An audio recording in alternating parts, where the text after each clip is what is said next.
Bismillahirrahmanirrahim. Assalamualaikum warahmatullahi wabarakatuh. Perkenalkan, nama saya Rio Hermawan dengan NIM 2012-40200. Saya dari kelas PAI 3H ingin mengerjakan tugas mata kuliah bimbingan dan konseling yang diampu oleh dosen saya, yaitu Bapak Dr. Ridwan, SPSI, MPSI. Yang mana video ini berisikan tentang hasil atau pembahasan dari makalah saya sebelumnya, yaitu mengenai fungsi bimbingan dan konseling.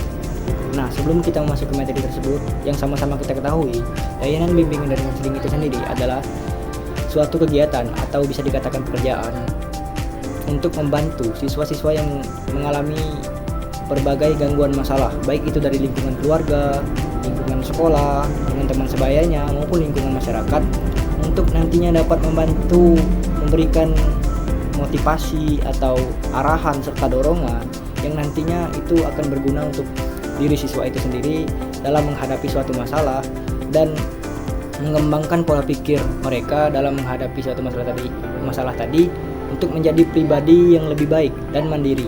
Nah, langsung saja kita memasuki materinya, yaitu fungsi bimbingan dan konseling, yang mana fungsinya ini sudah saya rangkum menjadi 4, yaitu yang pertama adalah fungsi perbaikan.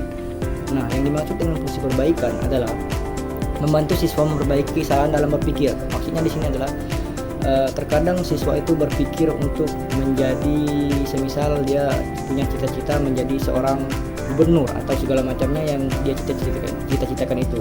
Namun terpikir di benak dia bahwa aku ini bodoh, malas belajar atau segala macamnya.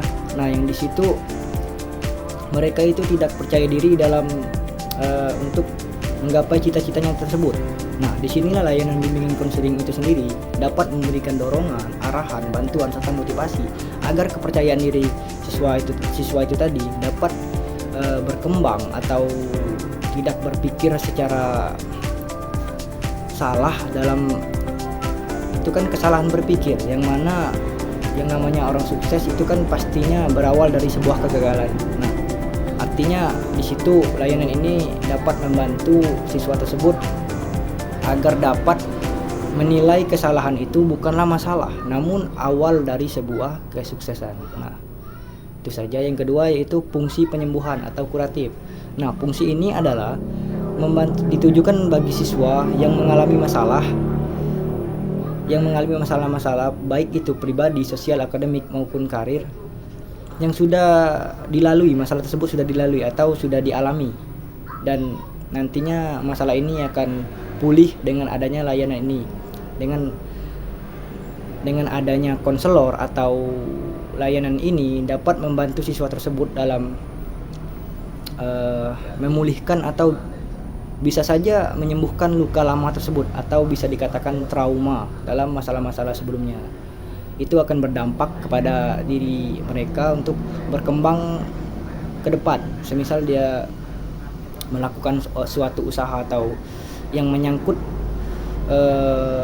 usaha yang telah gagal sebelumnya, dan di situ dia takut untuk memulai hal tersebut. Nah, disitulah layanan ini sangat membantu untuk tidak lagi berpikir begitu, bahwasanya masalah-masalah yang telah lama itu anggap saja itu pelajaran dan pengalaman bagi kita, agar tidak melakukan hal-hal yang sama dan tidak bertindak secara egois, atau juga bisa dikatakan bertindak secara berpikir secara ngestak gitu, tidak berpikir ke depan bahwa kita ini kan hidup bukan sekedar hari ini saja, namun besok atau besoknya lagi, itu bulan depan, tahun depan. Nah, kita di situ dituntut untuk menjadi pribadi yang lebih baik daripada hari sebelumnya, yang mana jadikan pengalaman tersebut menjadi suatu pelajaran, ambil yang baik-baiknya saja. Nah, yang ketiga adalah fungsi pemeliharaan.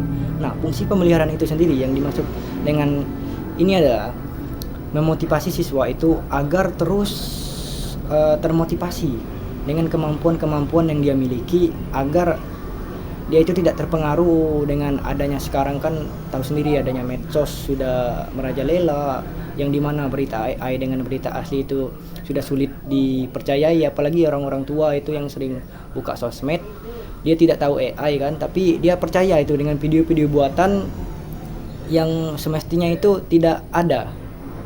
aslinya. Nah, namun di situ terlihat seperti nyata kan.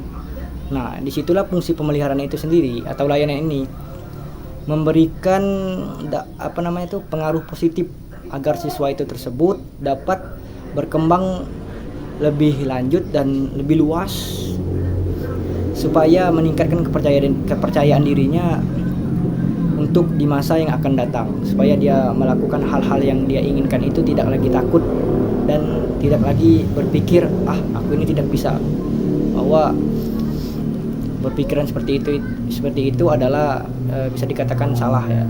Kita itu harus mencoba dulu baru bisa mengatakan seperti itu.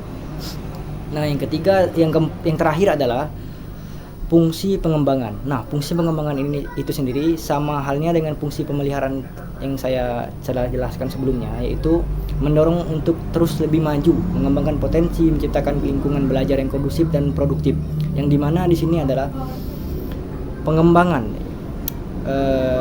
Bisa saja kita memulai suatu pembelajaran dengan teman sebaya atau di lingkungan masyarakat itu lebih intensif dan produktif, yang mana semisal kita pagi ini ada kegiatan baca buku atau siangnya nanti kita bedah buku, sama-sama kita belajar kan, untuk mengembangkan potensi-potensi yang ada dalam diri kita, yang itu nantinya berguna untuk masa depan kita ya, yang mana di masa sekarang atau masa globalisasi atau masalah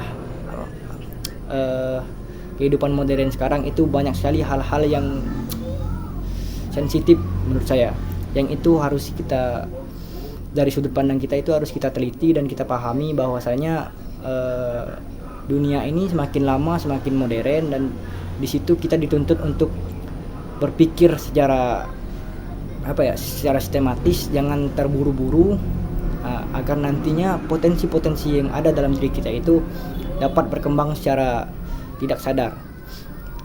Ya, mungkin itu saja yang dapat saya sampaikan terkait fungsi bimbingan dan konseling.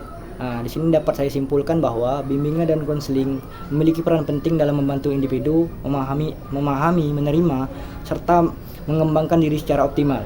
Ya, layanan ini tidak hanya menyelesaikan masalah, tetapi juga meningkatkan kesejahteraan mental, menurunkan stres, dan memperkuat hubungan sosial. Dengan adanya bimbingan konseling, peserta didik dapat berdamai dengan diri sendiri dan membangun kepribadian yang positif, mandiri, dan bahagia. Nah, mungkin itu saja dari saya. Lebih dan kurangnya saya mohon maaf. Saya akhiri dengan ihdinas siratal mustaqim. Allahul muwaffiq ila aqwamit thoriq. Assalamualaikum warahmatullahi wabarakatuh.